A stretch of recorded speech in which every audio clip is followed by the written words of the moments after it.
Dari eksternal, sentimen The Fed atau Bank Sentral Amerika belum berakhir.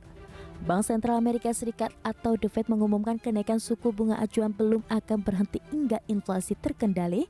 Setelah pertemuan 2 hari 14 hingga 15 Juni 2022, Dewan Gubernur The Fed mengumumkan kenaikan suku bunga tertinggi sejak 1994 yakni 0,75%. Rekor besaran kenaikan suku bunga ini kemungkinan terulang dalam pertemuan Dewan Gubernur The Fed pada Juli mendatang. Gubernur The Fed Jerome Powell menyebutkan setelah mengerek tingkat suku bunga federal menjadi 1,5% hingga 1,75% pada pertemuan FOMC kali ini, kenaikan dalam jumlah yang sama atau lebih rendah setelah poin dapat terjadi pada pertemuan berikutnya.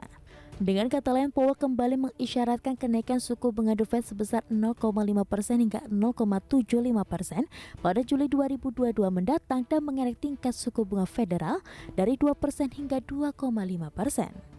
Melalui kebijakan suku bunga ini, sejumlah sumber Bloomberg memperkirakan suku bunga acuan di Amerika Serikat akan berada pada level 3,4% saat akhir tahun.